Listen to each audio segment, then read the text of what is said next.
कोरोनाको कहरले गर्दाखेरि आम मान्छेहरूलाई पीडा भइरहेको बेला जसरी फासिस्ट चिन्तन बोकेर, फाँसीवादी शैली बोकेर, नस्लवादी चिन्तन बोकेर केपी ओलीका कठपुतलीहरूलाई मान्छेलाई ठाउँ ठाउँबाट गिरफ्तार गरिरहेका छन्, त्यसको म घोर भर्त्सना गर्न चाहन्छु। भोकमा मान्छेलाई खाना बाँडिरहेका मान्छेहरूलाई जसरी खड्ग ओली र उसका मतियारहरूले आज ठाउँ ठाउँबाट गिरफ्तार गरिरहेको छ, यो गिरफ्तारी के देखाउँछ भने आज आफ्नो शासन सत्ता ढल्न सक्छ भन्ने भयले खड्ग ओलीको निद्रा हराम भएको छ भने सिंहदरबार र बालुवाटारमा आज कम्पन पैदा भएको छ कि कुन बेला अब मेरो शासन ढल्छ र सडकका आम नागरिकहरूले शासन सत्ता कब्जा गरेर हामीले परास्त हुनुपर्छ भन्ने चिन्ता र भयले आज केपी ओली र उसका समर्थकहरूको निद्रा हराम भएको देख्न सकिन्छ। जसको पछिल्लो ज्वलन्त उदाहरण हो सामाजिक सञ्जालमा सरकारको गलत कामको चर्को विरोध गरिरहेका भीम उपाध्यायको गिरफ्तारी। सामाजिक अभियन्ता तथा युवाको मनमा ढुकढुकीमा बस्न सफल चर्चित सामाजिक अभियन्ता, भ्रष्टाचार विरोधी अभियन्ता ज्ञानेन्द्र साईलाई आज पनि नस्लवादी चिन्तन बोकेको केपी ओलीको भ्रष्ट सरकारले किन रिहाई गर्न सकेको छैन? किन रिहाई गरिएन? ज्ञानेन्द्र साईको गल्ती के हो? सिंहदरबार र बालुवाटारका शासकलाई मेरो प्रश्न छ। सिंहदरबारका बालुवाटारका शासकले जवाब दिन आवश्यक छ। किन मान्छेहरू ठाउँ ठाउँबाट गिरफ्तार गरिँदैछ? किन खाना बाँड्नुपर्ने समयमा रातारात मान्छेहरूलाई अध्यादेश जारी गरेर अपहरण गरिँदैछ? किन पार्टी फुटाउने विधायकहरू ल्याइँदैछ? यदि जनताको मनमा तिमी बसेका थियौ भने खड्ग ओली, यदि तिमीले जनताको काम गरेका थियौ भने खड्ग ओली, यदि तिमीले आम युवाको पीडा र चित्कार सुनेका थियौ भने तिमीलाई पार्टी फुटाउनु पर्ने अध्यादेश किन ल्याउनु परेको थियो? संकटको बेला मेरो प्रश्न छ, संसारको कुन चाहिँ देशले आज गलत राजनीति गर्दैछ? संसारको कुन चाहिँ देशको प्रधानमन्त्रीले आज पार्टी फुटाउने अध्यादेश ल्याउँदैछ र सांसदहरूलाई अपहरण गर्दैछ? संसारको कुन चाहिँ शासकले आज खाना बाँड्ने अभियन्ताहरूलाई गिरफ्तार गर्दैछ? संसारको कुन चाहिँ शासकले आज विद्यार्थीहरूलाई अपहरण गर्दैछ? केपी ओलीको उदाङ्गो चरित्र, केपी ओलीको नक्कली राष्ट्रवाद, केपी ओलीको नस्लवादी चिन्तनलाई हरेक युवाले चिन्न र जान्न आवश्यक छ। केपी ओली तिमी नस्लवादी चिन्तनको बाटोमा हिँड्यौ भने, केपी ओली तिमी पतित मनोविज्ञानको बाटोमा हिँड्यौ भने, केपी ओली तिमीले खाना बाँड्ने हरेक मान्छेलाई गिरफ्तार गर्ने सोच राख्यौ भने तिमीलाई जसरी आज नेपाली राजनीतिको कुख्यात पात्रका रूपमा, नेपाली राजनीतिको गलत पात्रका रूपमा मान्छेहरूले चिनिरहेका छन्, तिम्रो इतिहास हिटलरको जसरी लेखिनेछ, तिम्रो इतिहास जङ्गबहादुरको भन्दा गए गुज्रेको हुनेछ, तिम्रो इतिहास निरङ्कुश राजतन्त्रको जत्तिकै गलत हुनेछ, तिम्रो इतिहास च्याङ्काइसेकको जस्तो हुनेछ, तिम्रो इतिहास गोएबल्सको जस्तो हुनेछ, तिम्रो इतिहास पतित मनोविज्ञान बोकेको मान्छेको जस्तो हुनेछ। हामीले तिमीलाई के मागेका छौँ खड्ग ओली? मैले सिंहदरबार मागेका छौँ, हामीले ज्ञानेन्द्र साईले सिंहदरबार मागेका छन्, भीम उपाध्यायले बालुवाटार मागेका छन्, भीम उपाध्यायले प्रधानमन्त्री मलाई बनाऊ भनेका छन्, भीम उपाध्यायले विधायक ल्याएर, नागरिक विधायक ऐन ल्याएर, अनि चाहिने तपाईँको चाहिने पार्टी फुटाउने विधायक ल्याएर मलाई प्रधानमन्त्री बनाऊ भनेका छन् र तिमीले गिरफ्तार गर्यौ। के गलत काम गर्यो त्यो भन पहिला। अपहरणको शैलीमा आज मात्रै, हिजो मात्रै तिम्रा महेश बस्नेत र सर्वेन्द्र खनालले लकडाउन तोडेर मधेस पुगेका छन् र मान्छेलाई अपहरण गरेका छन्।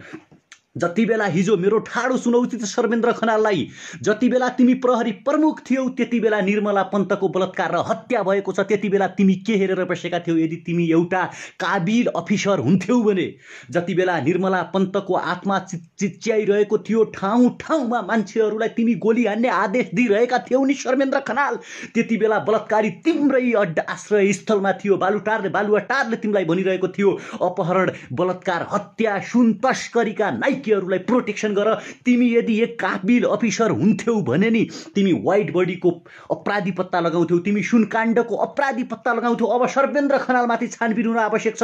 गिरफ्तार ज्ञानेन्द्र साईको होइन, गिरफ्तारी महेश बस्नेत र सर्वेन्द्र खनाललाई गर्न आवश्यक छ। जति बेला सर्वेन्द्र खनाल प्रहरी प्रमुख थिए त्यति बेला निर्मला पन्तको बलात्कार र हत्या भएको छ। जति बेला सर्वेन्द्र खनाल प्रहरी प्रमुख थिए त्यति बेला सुनकाण्ड घटेको छ। जति बेला सर्वेन्द्र खनाल प्रहरी प्रमुख थिए त्यति बेला एनसीएलबाट कर उठाइएको छैन। जति बेला सर्वेन्द्र खनाल प्रहरी प्रमुख थिए त्यति बेला व्हाइट बडी चर्को रूपमा उठेको छ र सर्वेन्द्र खनालले छानबिन गर्न सकेका थिएनन्। आज लकडाउन उल्लङ्घन गरेर सिंहदरबार र बालुवाटारबाट पैसा लिएर एउटा होटेलमा हाँसको छोइला खाँदै संसद अपहरण गर्न पठाउने केपी ओलीको मतियार बन्न सर्वेन्द्र खनाललाई छुट छैन। सर्वेन्द्र खनालले यो कुरा जान्न आवश्यक छ, खड्ग ओली र उसका मतियारहरूले यो कुरा जान्न आवश्यक छ, यो देश तिमीहरूको पनि हो, यो देश मेरो पनि हो। यो देशको पक्षमा तिमीहरू पनि बोल्छौ भने हामी पनि बोल्छौ। तिमीहरू यो देशमा भइरहेको अन्यायको पक्षमा बोल्छौ, हामी यो देशमा भइरहेको न्यायका पक्षमा बोल्छौँ। हामी ज्ञानेन्द्र साईको रिहाइको पक्षमा बोल्छौँ, हामी भीम उपाध्यायको रिहाइको पक्षमा बोल्छौँ। तिमीहरू संसद अपहरण गर्ने पक्षमा बोल्छौ। हामी जनतालाई बात चाहियो भन्छौ, तिमीहरू विधायक मार्फत लात दिन तयार हुन्छौ। हामी जनतालाई खाना देऊ भिडेर घर गइरहेका श्रमिकहरूलाई ठाउँको ठाउँ बस्ने व्यवस्था गर, खाने व्यवस्था गर र सुरक्षित राख्ने व्यवस्था गर भन्छौ। तिमीहरू के भन्छौ? विधायक ऐन ल्याएर प्रधानमन्त्री फेरौँ, पार्टी फुटाउँ, भ्रष्टाचार गरौँ, बर्बलुट मचाउँ, काठमाडौँका आतिसारमा रहेका 5 स्टार होटेल बुक गरौँ र सरकारी सम्पत्ति खर्च गरौँ भन्छौँ। महेश बस्नेत, सर्वेन्द्र खनाल जसरी काठमाडौँबाट केपी ओलीको निर्देशनमा मधेस गएर सांसद अपहरण गरिरहेका थिए नि, यसको हिसाब किताब सार्वजनिक गर्नुपर्छ। त्यो होटेलको हिसाब किताब सार्वजनिक गर्नुपर्छ। बाटोमा बसेको भ्रष्ट बलात्कारी मान्छेलाई संरक्षण गर्ने, सुन तस्करलाई संरक्षण गर्ने, नालायक मान्छेहरूलाई संरक्षण गर्ने, व्हाइट बडीका नाइकीहरूलाई संरक्षण गर्ने, बालुवाटार जग्गा प्रखण्डका नाङ्ग्रे नाइकीहरूलाई संरक्षण गर्ने सर्वेन्द्र खनालमाथि अब छानबिन हुन आवश्यक छ। जनताले प्रश्न उठाउन आवश्यक छ कि सर्वेन्द्र खनाल जति बेला प्रहरी प्रमुख थिए त्यति बेला निर्मला पन्तको बलात्कारी किन पत्ता लागेन? मेरो प्रश्न छ सर्वेन्द्र खनाललाई। यदि सुन्दैछौ भने तिमी सर्वेन्द्र खनाललाई हामीले सुनेका छौँ अख्तियार दुरुपयोग अनुसन्धान आयोगको प्रमुख बनाउन खोजिँदैछ। आम जनताले जान्न आवश्यक छ, आम नागरिकले जान्न आवश्यक छ, आम युवाले जान्न आवश्यक छ, जो आफैमा भ्रष्ट छ, जो आफैमा दलाल छ। काबिल अफिसर रमेश खरेललाई आउट गरेर केपी ओलीको आशीर्वादमा प्रहरी प्रमुख बनेको सर्वेन्द्र खनाललाई अख्तियार दुरुपयोग अनुसन्धान आयोगको प्रमुख बनाउने हो भन्ने यसले नेपाललाई सक्छ। यो मान्छेमाथि अब छानबिन हुन आवश्यक छ कि यसको पालामा निर्मला पन्तका बलात्कारी किन पत्ता लगाएनन्? निर्मला पन्तका बलात्कारीहरूलाई संरक्षण गर्ने प्रहरी प्रमुख, पूर्व प्रहरी प्रमुख सर्वेन्द्र खनालले प्रश्नको जवाब दिन आवश्यक छ। तिम्रै पालामा सुनकाण्ड घट्यो, तिम्रै पालामा व्हाइट बडी आयो, तिम्रै पालामा बालुवाटार जग्गा प्रकरण आयो, तिम्रै पालामा यो देशकी एउटा नानीले, यो देशकी एउटा छोरीले मृत्युवरण गरेको छ। बलात्कारीहरू अहिलेसम्म पत्ता लागेका छैनन्। आज तिनै खड्ग ओलीको मतियार बनाएर रिटायर पुलिस अफिसर, एकजना सामान्य नागरिक यो देशका सांसद अपहरण गर्न कसरी गए? सर्वेन्द्र खनाल जवाफ दिनुपर्छ। मेरो प्रश्न छ, म यो देशको नागरिक हो। तिमीले खाएको छोइलामा, तिमीले चढेको गाडीमा, तिमीले भातीसारमा बुक गरेको होटेलमा मेरो पनि कर पुगेको छ, मेरो पनि कर त्यहाँ चाहिँ पुगेको छ। त्यो करको हिसाब किताब नेपाली सोसाइटीले माग्ने छ। आज तिमीले ज्ञानेन्द्र साईलाई रिहाई गरिरहेका छैनौ। आज तिमी त्रिभुवन विश्वविद्यालयका युवादेखि डराउँछौ। खड्ग ओलीलाई मेरो ठाडो चुनौती छ। खड्ग ओली, तिमीलाई मान्छेका भोका पेटदेखि यदि डर लाग्छ भने, तिमीसँग हिम्मत छ, नैतिकता छ, दम छ, इमान छ र कम्युनिज्म छ भने तिमी मान्छेका भोका पेटहरू काटेर देखाइदेऊ। सरकार, तिमीसँग यदि नैतिकता छ भने, तिमीसँग इमान छ भने, मान्छे जीवित रह्यो भने, मान्छेसँग पेट भयो भने उसले खाना माग्छ। मलाई खाना देऊ भन्छ, खाना खाने पेट काटिदेऊ। मान्छेले खानै माग्दैनन्।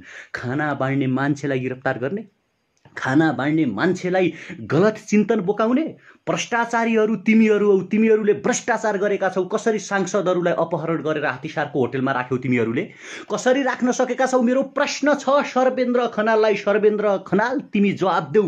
सांसद महेश बस्नेतले लकडाउन उल्लङ्घन गरेका छन्, पूर्व प्रहरी प्रमुखले लकडाउन उल्लङ्घन गरेका छन्, काठमाडौँबाट लकडाउन उल्लङ्घन गर्दै गर्दै मधेस पुगेका छन्। यी पातकीहरूलाई कारबाही हुन्छ कि नै? कसले कारबाही गर्छ? हिजो तिनै महेश बस्नेत हुन् जो ड्युटीमा खटिरहेका प्रहरीको मुखमा राको जोत्थे, ड्युटीमा खटिएका प्रहरीको कप्पालमा बलेको आगोले हान्थे, मुखभित्र बलेको आगो कोस्ने महेश बस्नेत सँगै हाँसको छोइला खाएर संसद चाहिँ गिरफ्तार गर्ने, संसदलाई चाहिँ अपहरण गर्ने अपहरणकारीलाई यो देशको जनताले प्रहरी, पूर्व प्रहरी प्रमुख मान्न सक्दैनन्। महेश बस्नेतलाई संसद मान्न सक्दैनन्। कसरी मान्न सक्छन्? तिमीहरूको नाङ्गो चरित्र, तिमीहरूको उदाङ्गो चरित्र, तिमीहरूको नस्लवादी चिन्तन, तिमीहरूको विभेदकारी चिन्तन, तिमीहरूको गोएबल शैली, तिमीहरूको च्याङ्काइसेक शैली, तिमीहरूको क्रुसेफ शैली यो देशका हरेक मान्छेहरूले बुझिसकेका छन्, यो देशका हरेक युवाहरूले बुझिसकेका छन्। तिमीहरूले सोचेको होला धम्की दिएर, डर दिएर, त्रास दिएर, बन्दुक तर्स्याएर, मुक्का परिचालन गरेर, गुन्डा परिचालन गरेर स्वाभिमानी युवाहरूको आवाजलाई रोकौँला, स्वाभिमानी युवाहरूलाई बन्द गरौँला।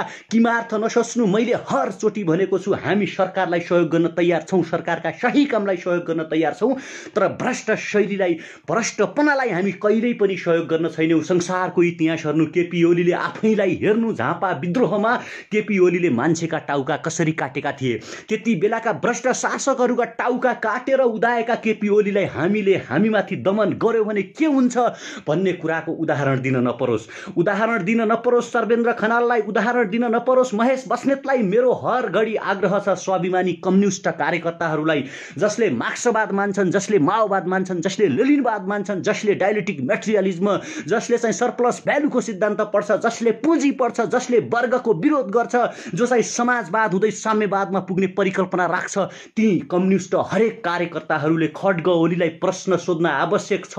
तिमीलाई यो कोरोनाको त्राहिम भएका बेला, कोरोनाको त्रासदीका बेला, कोरोना कहरका बेला पार्टी फुडाउने विधेयक किन चाहियो? कोरोनाको लकडाउन कसैले उल्लङ्घन गर्यो भने सर्वेन्द्र खनाललाई लकडाउन उल्लङ्घन गर्न जिम्मा कसले दियो? त्यो अधिकार कसले दियो? नेपालको संविधान अनुसार सर्वेन्द्र खनाललाई अब कारबाही हुनुपर्छ। नेपालको संविधान अनुसार महेश बस्नेतलाई कारबाही हुनुपर्छ। राज्यको दाना पानी राज्यमा जनताले खान नपाइरहेका बेला, राज्यमा जनतालाई त्रासदी फैलिएका बेला, राज्यमा मान्छेहरू ठाउँ ठाउँमा हिँडेर गइरहेका बेला यिनीहरू घाँसको छोइला खाँदै सेल्फी हान्दै, न सेनिटाइज प्रयोग गरेको छ, न मास्क प्रयोग गरिएको छ, न हातमा पन्जा प्रयोग गरेको छ, लकडाउन उल्लङ्घन गरेको न्युमा जनताले जहाँ भेट्यो सर्वेन्द्र खनाललाई त्यही कारबाही गर्नुपर्छ, जहाँ महेश बस्नेतलाई भेट्यो त्यही कारबाही गर्नुपर्छ। होइन भने जवाब दिनुपर्छ किन त्यो फोटो सार्वजनिक भयो, मधेस जाने तराई जाने त्यो पैसा कताबाट आयो, मलाई जवाब चाहिन्छ। मलाई अब प्रश्न सोध्न मन छ। मेरो बढी आक्रोश सर्वेन्द्र खनालमाथि छ। तिमी एउटा काबिल अफिसर भनेर चिनिन्थ्यौ जति बेला रमेश खरेल र तिमी बीच प्रहरी चिफ हुनका लागि प्रतिस्पर्धा चलिरहेको थियो। तिमीले कतिसम्म केपी ओलीको पाउ मल्यौ होला, कतिसम्म केपी ओलीलाई जी हजुरी गर्यौ होला, र त्यही जी हजुरीको परिणाम स्वरूप तिमी प्रहरी प्रमुख बन्यौ र निर्मला पन्तका बलात्कारी हत्यारालाई तिम्रै काख मुनि, तिम्रै ओछ्यानमा सुताएर तिमीले लुकाएको हुनुपर्छ। यो कुरा खुले आम हामी भन्छौँ। होइन भने तिम्रो जिन्दगीभरि दाग लाग्नेछ। तिमीले जवाफ दिनुपर्छ। जति बेला तिमी प्रहरी प्रमुख थियौ त्यति बेला तिमीले निर्मला पन्तका बलात्कारी र हत्यारालाई किन पत्ता लगाएनौ? जति बेला तिमी प्रहरी प्रमुख थियौ त्यति बेला तिमीले सुनकाण्डका नाइकेहरू किन समातेनौ? जति बेला तिमी प्रहरी प्रमुख थियौ त्यति बेला बालुवाटारको जग्गा खाने मान्छेलाई तिमीले किन समातेनौ सर्वेन्द्र खनाल? र आज रिटायर भइसकेपछि राज्यको जनताले कोरोनाको त्राहिममा तिरेको कर लिएर त्यही करबाट तिमीले हाँसको छोइला खाएर फेरि सेल्फी खिचेर फेसबुकमा पोस्ट गर्न लाज लागेन सर्वेन्द्र खनाल? एकजना सांसद महेश बस्नेत जो आम युवाको प्रतिनिधित्व गर्नुहुन्छ, युवाले खाना नपाइरहेका बेला, मान्छेहरू हिँड्न नपाइरहेका बेला, मान्छेहरू डुल्न नपाइरहेका बेला, मान्छेहरू 10औं दिन हिँडेर राजधानीबाट बाहिर गइरहेका बेला, मान्छेलाई खाना दिनुपर्ने ठाउँमा, मान्छेलाई लाउन दिनुपर्ने ठाउँमा, मान्छेलाई सान्त्वना दिनुपर्ने ठाउँमा तिमी हाँसको छोइला खाँदै सेल्फी हाल्यौ। यो प्रश्नको जवाब कसले दिन्छ? यो हरेक युवाले प्रश्न सोध्न आवश्यक छ। त्यो खर्च कहाँबाट आयो? हरेक युवाले प्रश्न सोध्न आवश्यक छ। बाटोमा औषधि किन्न हिँडिरहेको एउटा साधारण मान्छेलाई लकडाउन उल्लङ्घन गरेको आरोपमा आधा घण्टा त्यहाँ क्लास दिइन्छ, लेक्चर दिइन्छ, छोपेर राखिन्छ, तर न मुखमा मास्क थियो, न सेनिटाइज थियो, न पन्जा थियो, न केही थियो। काठमाडौँदेखि तराईसम्म ती मान्छेहरू कसरी पुगे? ठाउँ ठाउँमा सुरक्षाकर्मीले किन चेक गरेन? एउटा सामान्य नागरिक हिँडेर घर जाँदै गर्दा, एउटा सामान्य नागरिकले खाना नपाउँदै गर्दा ठाउँ ठाउँमा रोकिन्छ भने सांसद अपहरण गर्ने अपहरणकारीहरूलाई किन रोकिएन? मेरो प्रश्नको जवाफ दिन आवश्यक छ। मलाई केही कुरा चाहिँदैन। मैले हर घडी भनेको छु, हामीलाई केही चाहिँदैन। हामीलाई प्रधानमन्त्री चाहिँदैन, हामीलाई मन्त्री चाहिँदैन, हामीलाई कुनै पद चाहिँदैन, चाहिँदैन, हामीलाई कुनै पावर चाहिँदैन, हामीलाई जनतालाई भ्रष्टाचार नभएको समाज चाहिएको छ, हामीलाई जनताप्रति उत्तरदायी शासक चाहिएको छ, जनताप्रति नागरिकप्रति उत्तरदायी सरकार चाहिएको छ, हामीलाई भात चाहिएको छ। र हामीले भात माग्दै गर्दा आम नागरिकले, आम युवाले, आम विद्यार्थीले, आम मजदुरले, आम श्रमिकले हामीले खाना पाएनौँ भनेर गुनासो गरेपछि एउटा मान्छेले आफ्नो जीवनकालभरि कमाएको पैसा, पसिनाले कमाएको पैसाबाट म चामल किनेर दिन्छु, तिमीहरू खुवाइदेऊ भन्दा गिरफ्तार गरेर जेल हाल्न सक्ने भ्रष्ट र पातकी सरकारले अनि यो देशका ती मान्छेहरू जसले संसद अपहरण गरिरहेका छन् ती मान्छेहरूलाई गिरफ्तार गर्न सक्छ कि सक्दैन? मेरो सवाल छ, मेरो प्रश्न छ। भीम उपाध्याय किन गिरफ्तार भए? भीम उपाध्यायलाई गिरफ्तार गरिनुको कारण के? ज्ञानेन्द्र शाहीलाई गिरफ्तार गर्नुको कारण के? सवाल जवाब दिन सक्नु पर्यो। तिम्रा मान्छेहरूलाई, तिम्रा अरिङ्गालहरूलाई, तिम्रा झोलेहरूलाई, तिम्रा बगिनीहरूको अहिले टाउको दुखेको होला हाम्रो यो लाइभ देखेर, तर धेरै टाउको नदुखाऊ। दिन तिमीहरूको पनि आउँछ, दिन हाम्रो पनि आउँछ, दिन हरेक मान्छेको आउँछ। हिजो 49 सालतिर, हिजो 51 सालतिर, 62-63 को जनआन्दोलनतिर तिम्रो अवस्था के थियो हामीले राम्रैसँग देखेका छौँ। त्यसकारण सत्यको बाटोमा हिँड्न म आग्रह गर्दछु नेकपाको कार्यकर्ता मेरा युवा मित्र साथीहरूलाई। सत्यलाई हामी एक्सेप्ट गरौँ, सत्यलाई स्वीकारौँ। नेताहरू गलत बाटोमा जाँदैछन् भने सही बाटोमा हिँड्ने र हिँडाउने प्रेरणा हामीले दिने हो। नेकपाको हरेक कम्युनिस्ट हुँ भन्ने कार्यकर्ताले, जनताको बहुदलीय जनवाद मान्छु भन्ने कार्यकर्ताले, पुष्पलाल श्रेष्ठलाई मान्छु भन्ने कार्यकर्ताले प्रश्न गर्न आवश्यक छ। आज प्रचण्ड र केपी ओलीको पार्टीभित्रको जुङ्गाको लडाईँ किन? जति बेला मान्छेलाई भात चाहिएको छ, जति बेला मान्छेलाई बात चाहिएको छैन, जति बेला मान्छे प्रधानमन्त्री कता छन् हाम्रो नजिक आइदिउन्, प्रधानमन्त्रीले हामीलाई भिडियो सन्देश दिदिउन्, हाम्रा संसदहरू कता छन्, हाम्रो निर्वाचन क्षेत्रमा आइदिउन्, कालो बजारी रोकियोस्, हिँडेर घर जान नपरोस्, भोकै कसैले रुन नपरोस् भन्ने सोचिरहेका छन्। त्यति बेला पार्टी फुटाउने, जुटाउने, सरकार फुटाउने, जुटाउने, कसैलाई मन्त्री बनाउने, कसैलाई फ्याँक्ने खेलको विधायक किन चाहियो? प्रचण्ड र केपी ओली बीचको लडाईँले यो देशका मान्छेलाई पार्ने प्रभावको बारेमा किन नेकपाको कार्यकर्ताहरूले बुझाउन सक्नुहुन्न? के तपाईहरूमा नैतिकता छैन? तपाईहरूमा सिद्धान्त छैन? तपाईहरू कम्युनिस्ट होइन? तपाईहरू मार्क्सवाद मान्नुहुन्न? यदि तपाईहरू मार्क्सवादको व्यापार गरिराख्नु भएको छ भने कृपया आफूलाई कम्युनिस्ट हुँ भन्न छोडिदिनुहोस्। अस्ति मात्रै सी जिनपिङले नेपाल आएरै भनेर जानुभएको थियो। सी जिनपिङले भन्नुभएको छ निजी सम्पत्तिको मालिक कम्युनिस्ट हुनु सक्दैन। कम्युनिस्ट कस्ता हुन्छन् सी जिनपिङबाट आज पनि सिक्न सक्छौ तिमीहरू। कम्युनिस्ट कस्ता हुन्छन् किम जोङ उनबाट आज सिक्न सक्छौ। कम्युनिस्ट कस्ता हुन्छन् कन्हैया कुमारबाट आज सिक्न सक्छौ तिमीहरू। यदि तिमीहरू कम्युनिस्टको आदर्श पछ्याउन सक्दैनौ, कम्युनिस्ट बन्न सक्दैनौ भने जनतालाई ठग्ने काम नगर। मैले हर घडी प्रश्न गरेको छु, ज्ञानेन्द्र शाहीको अपराध के हो? खाना बाँड्नु अपराध हो भने यो देशका 2,95,00,000 मान्छेको पेट काटेर फालिदेऊ। खाना माग्नै छोडिदिन्छन् मान्छेहरूले। यदि खाना बाँड्नु अपराध हो भने बाइबलमा, कुरानमा, गीतामा, त्रिपिटकमा, धम्मदमा कुनै पनि ठाउँमा यदि खाना बाँड्ने मान्छेलाई अपराधीको संज्ञा दिएको छ भने नेपालको संविधानको कुनै पनि भागमा, कुनै पनि धारामा, कुनै पनि उपधारामा यदि खाना बाँड्ने मान्छेलाई जेल हाल्नु लेखिएको छ भने हामी जेल होइन मृत्यु दण्ड सहन तयार छौँ। तर खाना बाँड्ने मान्छेलाई जेल हाल्नेहरूलाई हामी छोड्ने छैनौँ। यो कुरा तिमी र तिम्रा गठफादरहरूले जान्न आवश्यक छ। यो संविधान ल्याउनका लागि हाम्रा मान्छेहरू पनि लडेका छन्। यो शासन सत्ता ल्याउनका लागि हाम्रा फ्यामिलीका मान्छेहरू पनि शहीद भएका छन्। हाम्रो पनि यसमा लगाव छ, हाम्रो पनि यसमा मेहनत बगेको छ, हाम्रो पनि पसिना बगेको छ। आज युवाहरू खाडीमा पिल्सिएका छन्, आज युवाहरू, अभिभावकहरू भारतमा पिल्सिएका छन्, संसारका विभिन्न ठाउँमा चिच्याइरहेका छन् कि हामीलाई नेपाल लगिदेऊ, हामी हाम्रो देशमा जान चाहन्छौँ। ती मान्छेहरूले पसिना बगाएर, श्रम गरेर, खुन पसिना बगाएर एक एक पैसा जम्मा गरेर यो देशको राष्ट्रिय अर्थतन्त्र र ढुकुटी निर्माण भएको हो भने त्यही ढुकुटीलाई लकडाउनको बेला जनताले खान नपाउँदा सदुपयोग नगरेर सर्वेन्द्र खनाल र महेश बस्नेतलाई तपाईँको चाहिने हाँसका छोइला खुवाएर नेपालको लकडाउनको सिस्टम मिचेर मधेस पठाएर सांसद अपहरण गर्नमा खर्च गरिएको छ। यसको हिसाब किताब एक एक जनताले पाई पाई माग्न आवश्यक छ।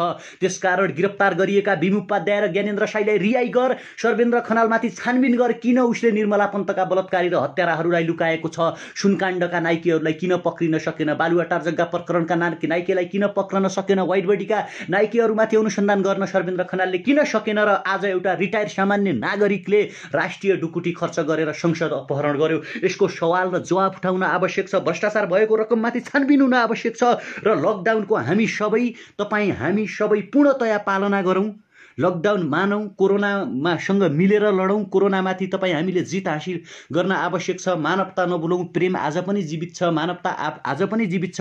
हामीले खाना खाँदै गर्दा, हामीले हिँड्दै गर्दा, हामीले डुल्दै गर्दा हाम्रो वरिपरि कोही भोको त छैन, एकचोटि हेरिदिउँ। हिसाब किताब कोरोना सकिएपछि एक एक गरी मागिनै छ। मृत्युसँग अब कुनै पनि डर छैन, किनकि देश र जनताका लागि बोल्दाखेरि, सत्यको पक्षमा बोल्दाखेरि, भ्रष्टाचार रहित समाजको बारेमा बोल्दाखेरि, आम युवाको बारेमा बोल्दाखेरि यदि कोही मार्न तयार हुन्छ भने हामी यो देशका लागि मर्न तयार छौँ, यो देशका लागि बाँच्न तयार छौँ। यो नेपाल हो, हाम्रो वीर इतिहास छ। सगरमाथा, बुद्ध, लुम्बिनी लगायतका ठुल्ठुला शान्तिहरूलाई हामीले छातीमा राख्दै, मुटुमा राख्दै यहीँ बाँच्नु छ। त्यसकारण हरेक अन्यायको सशक्त विरोध गरौँ, लकडाउनको पालना गरौँ। मैले अझ पनि जाँदा जाँदै भनेको छु, यदि सरकार भ्रष्टाचार गर्दैन र आम युवासँग सहकार्य गर्न तयार छ र कोरोनाको विरुद्धमा मिलेर लड्न तयार छ भने सरकारले भनेका हरेक ठाउँमा हामी खटिन तयार छौँ, स्वयंसेवक बनेर जान तयार छौँ। तर भ्रष्टाचारको सशक्त विरोध गर्नेछौँ। सर्वेन्द्र खनाल र महेश बस्नेतले आज लकडाउन उल्लङ्घन गरेर, मास्क नलाएर, पन्जा नलाएर, सेनिटाइज प्रयोग गरेर खाएको हाँसको छोइलाको हिसाब किताब एक एक गरिदिनुपर्छ। म तपाईँहरू माझ ओझेल पर्न चाहन्छु। बिदा हुन्छु। धन्यवाद, नमस्कार, जय देव।